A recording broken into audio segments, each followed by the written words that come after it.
presented by Mathli Express Music.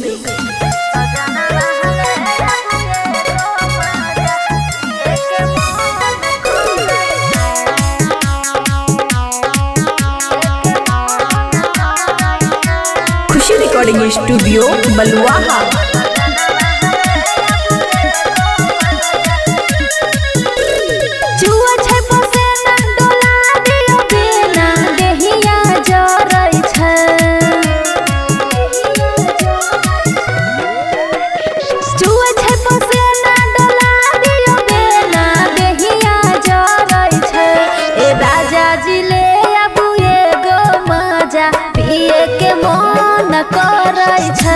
सजना महले अबू एगो मजा पिए के मन करै छै।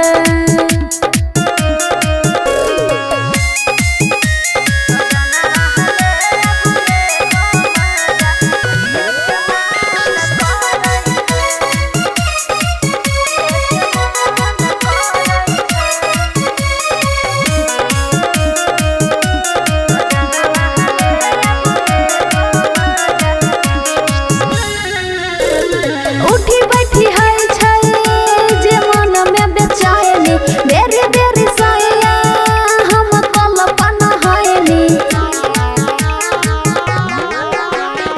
उठी बैठी है जे मन में बेचैनी बेरी बेरी सैया हम कल्पन हैनी। मिले नहीं ठंडी देहिया में हमारा मनवा हरै छै।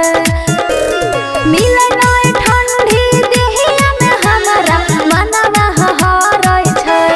राजा जी ले अबू एगो मजा पिए के मन करै छै। सजना महले अबू एगो मजा पिए के मन करै छै।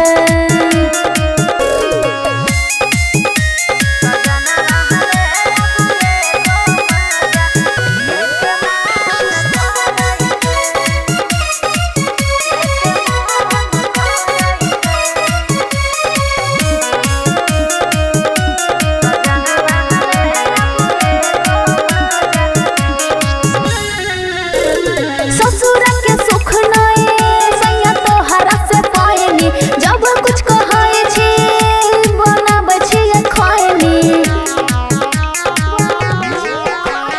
ससुर के सुख नहीं सैया तोहरा से पाएनी जब कुछ कहै छी बनाबै छी खैनी। सैया चंदन अब मन न कहल गरमी बढ़ै छै।